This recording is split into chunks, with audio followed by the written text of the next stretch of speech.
कि हमें कोई ऐसा प्लेटफॉर्म चाहिए था जहां हम अपनी बात को रख सकें, बता सकें, क्योंकि इन पिछले 5 सालों में हमने जो कुछ झेला है वो हर जगह हम एक लाइफलाइन ढूंढते हैं, ये सोचकर कि शायद कोई हमारा सहारा बने या कोई हमारी आवाज़ वहाँ तक पहुँचाए ताकि हमारे हस्बैंड रिलीज़ हों पाए। इसे ब्लेम नहीं करूँगी, ना ही मैं ये कहूँगी कि कोई पार्टी बुरी है या अच्छी है, बट ये चीज़ है कि लोग डरते हैं किसी मुस्लिम को सपोर्ट करने में या उसके लिए आवाज़ उठाने में, क्योंकि कहीं ना कहीं लोगों को लगता है कि उनका जो नॉन मुस्लिम वोट है वो कट जाए। में इतना कुछ झेला है और इससे बड़ा कमेंट या मतलब इससे बड़ी चीज़ क्या होगी कि हमारे हस्बैंड का नाम, मेरे शौहर को दंगा आरोपी के नाम से पुकारा जाता है। मेरे बच्चे भी उससे मेंटली हैरेस होते हैं कि मतलब बच्चों को कितनी तकलीफ हाय आदाब सलाम नमस्कार सत श्री अकाल। मैं रोशन कुशवाहा और आप देख रहे हैं times of Sitamarhi. Times of Sitamarhi में आपका स्वागत है।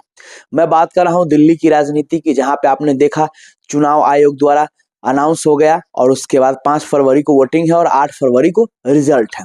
8 फरवरी को फाइनली पता चल जाएगा कि दिल्ली का मुख्यमंत्री कौन बन रहा है, कौन सी पार्टी की सरकार आ रही है। पार्टी मैं बात कर रहा हूँ AIMM पार्टी की, जिन्होंने मुस्तफाबाद से तो कैंडिडेट अपना घोषित किया ही है, जस्ट एक और कैंडिडेट उन्होंने घोषित किया जो है ओखला से सफाउर रहमान साहब, जो NRC CA के आंदोलन के साथी, प्लस उनको भी जो दिल्ली में दंगा हुआ था उसमें लपेटा गया और फाइनली उनको भी जेल में बंद करके रखा गया है। एक्चुअली अभी आरोप सिद्ध नहीं हुए हैं, लेकिन फिर भी जेल में बंद है। ये हमारे देश की बहुत दुर्भाग्यपूर्ण है कि जिसकी सत्ता होती है, जिसकी सरकार होती है, वो अपना हुक्म चलाते हैं। ये किसी से छुपा हुआ नहीं है और इसी का खामियाजा है और इसी का नतीजा है कि बेगुनाह आदमी जेल में भुगत रहा है। एक तरफ देख हाजी ताहिर हुसैन साहब, तो दूसरी तरफ आप देख रहे हैं सफाउर रहमान साहब।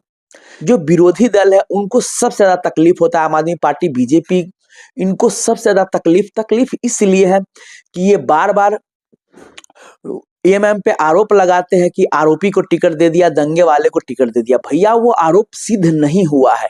आप समझ सकते हैं कि ताहिर हुसैन साहब प्लस सफाउर रहमान साहब के परिवार पे क्या गुजर रहा होगा, जब हमेशा न्यूज पे, सोशल मीडिया पे ये चलाया जाता है कि भैया दिल्ली के दंगे के आरोपी है, उनके जो छोटे छोटे बच्चे हैं उन पे क्या गुजर रहा होगा। वो जब टेलीविजन खोलते हैं, न्यूज खोलते हैं, तो उस पर क्या बीतता होगा। इसी सब मुद्दे को लेकर बात हुई। सफाउर रहमान साहब की वाइफ क्या कहती है, चलिए आइए सुनते हैं उनकी जुबानी। बेसिकली ये म्यूचुअल अंडरस्टैंडिंग से हुआ है, क्योंकि हम लोग अप्रोच कर ही रहे थे, क्योंकि हमें कोई ऐसा प्लेटफॉर्म चाहिए था जहां हम अपनी बात को रख सकें, बता सकें, क्योंकि इन पिछले 5 सालों में हमने जो कुछ झेला है वो हमें पता है। और हम लोग के लिए ना एक होता है ना, जैसे लाइक एक लाइफ लाइन होती है, तो हम लोगों को हर जगह हम एक लाइफ लाइन ढूंढते हैं, ये सोचकर कि शायद कोई हमारा सहारा बने या कोई हमारी आवाज़ वहाँ तक पहुँचाए ताकि हमारे हस्बैंड रिलीज़ हों, बाइज़्ज़त बरी हों, क्योंकि वो जो अक्यूज़ किए गए हैं वो सब फैब्रिकेटेड चार्जेस हैं, झूठे हैं, बेवजह चार्जेस जो लगाए गए हैं।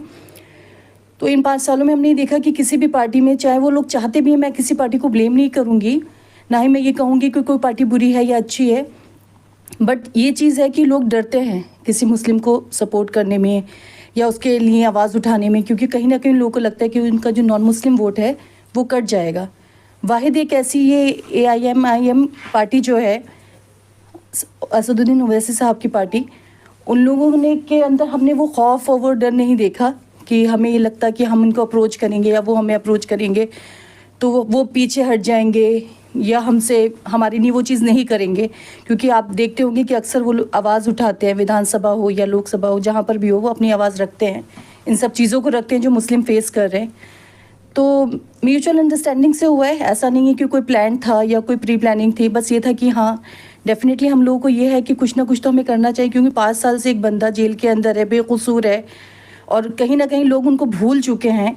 ऐसा नहीं है, मैं सबको नहीं कहूँगी, जामिया के बहुत सारे लोग ऐसे भी हैं जो आज भी मेरे पास आते हैं, मुझे कॉल करते हैं, मेरा हाल अहवाल पूछते हैं, मेरे बच्चों के बारे में पूछते हैं, बट कहीं ना कहीं फेस तो मुझे करना है, उनकी फैमिली को करना है, उनके बच्चों को करना है। देखिए कमेंट्स तो मिक्स ही आते हैं, तो आप भी जानते हैं, बट डेफिनेटली हमने जो भी डिसीजन ये लिया, हमने बहुत सोच समझ के और लोगों से रब्ता करके ही लिया है।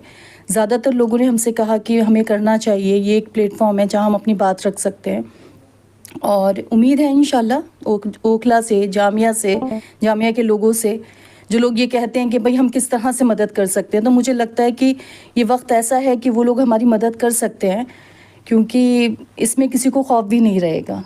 इसमें तो सिर्फ आपको अपना वोट देना है, सपोर्ट करना है, दुआ करनी है। तो जिस तरीके से भी लोग कर सकते हैं वो करेंगे इंशाल्लाह, मुझे उम्मीद है। और लोगों का सपोर्ट और वोट तो इंशाल्लाह मिलेगा ही मिलेगा, दुआएं भी बहुत मिलेंगी इंशाल्लाह। जो बैड कमेंट्स होंगे मैं शायद उनको इग्नोर करूँगी, और जो अच्छे कमेंट्स होंगे मैं उनको एप्रिसिएशन मान के अपना आगे बढ़ूंगी। क्योंकि देखिए ये तो हर किसी के साथ रहता है, आप किसी भी छोटे से छोटा इलेक्शन हो या बड़े से बड़ा इलेक्शन हो, तो 100% सपोर्ट तो कोई नहीं मिलता है। कहीं आधा, कहीं अधूरा, कहीं थोड़ा, कहीं बहुत, तो मिलेगा इंशाल्लाह। तो मुझे लगता है कि आई थिंक हमने 5 साल में इतना कुछ झेला है, और इससे बड़ा कमेंट या मतलब इससे बड़ी चीज़ क्या होगी कि हमारे हस्बैंड का नाम, मेरे शौहर को दंगा आरोपी के नाम से पुकारा जाता है। मेरे बच्चे भी उससे मेंटली हैरेस होते हैं, कि मतलब बच्चों को कितनी तकलीफ़ होती है। वो मीडिया से डरते हैं, वो लोगों के सामने जाने से डरते हैं, जबकि ये ऐसी चीज़ है, वो इलेक्शन में खड़े हो रहे हैं, कोई बुरा काम नहीं कर रहे, लेकिन बच्चों को खौफ है इस चीज़ का, क्योंकि अम्मा उनका न्यूज़ चैनल पे दंगा आरोपी के नाम से नाम चल रहा है। तो इससे बड़ा तो मेरे ख्याल से कोई क्या ही कमेंट करेगा। जामिया से इतनी तो उम्मीद है कि कुछ ऐसा नहीं करेंगे जिससे मेरे दिल को या मुझे तक, तो इंशाल्लाह बहुत बेहतर करेंगे, क्योंकि हम ग्राउंड रियलिटी से जुड़े हुए लोग हैं। हमने 5 सालों में वो चीज़ बर्दाश्त करी है, वो चीज़ फेस करी है कि हम दूसरे के दुख को बहुत बेहतर तरीके से समझ सकेंगे। और इंशाल्लाह अगर ओखला के लोग हम पर यकीन रखेंगे तो इंशाल्लाह मैं या मेरे शौहर उस उम्मीद को उनकी नज़रअंदाज नहीं करेंगे। मेरे पास काफ़ी फ़ोन आ रहे हैं, स्पेशली जामिया के लोगों के और ओखला के और जो इनके दोस्त हैं सबके, और काफ़ी लोग फ़ोन कर रहे हैं। सभी लोग ये कह रहे हैं कि बहुत अच्छा इनिशिएट आपने लिया है, बहुत अच्छा किया है, और इंशाल्लाह वो लोग सपोर्ट करेंगे। और इसी उम्मीद पे हम लोग आगे बढ़े भी हैं, क्योंकि सबका सपोर्ट था। बिना किसी सपोर्ट के तो हम लोग भी इतना बड़ा डिसीजन नहीं ले सकते थे। जाहिर है सभी का सपोर्ट देखकर, उन लोगों की मोहब्बत देखकर हम लोग आगे बढ़े हैं। तो इंशाल्लाह उम्मीद है कि सब लोग करेंगे। मुझे लगता है कि शायद मुझे जाने की भी ज़रूरत नहीं पड़ेगी। सब लोग इस चीज़ को समझेंगे कि इस टाइम शिफा नहीं है, वो अपने बारे में या अपने लिए कोई भी अपील नहीं कर सकते। तो उनके बिहाफ पर बस मैं यही कहूँगी कि शिफा के लिए ज़्यादा से ज़्यादा दुआ करें, वोट करें, सपोर्ट करें। जब वोट का टाइम है तो प्लीज़ वोट भी करें और सोच समझ के वोट करें, और शिफा के लिए बहुत सारी दुआ। तो आपने देखा, साफ साफ इनका कहना है कि वो बेगुनाह है, लेकिन फिर भी उनको जेल में बंद करके रखा गया है। आप समझ सकते हैं इनकी दर्द और पीड़ा। विशेष आप लोगों को क्या लगता है कि ओखला विधानसभा से कौन जीतेगा? सो प्लीज आप लोग कमेंट करके जरूर बताइएगा, और जितना हो सके इस वीडियो को जरूर शेयर कीजिएगा। तब तक के लिए बाय बाय, टेक केयर। देखते रहिए टाइम्स ऑफ सीतामढ़ी।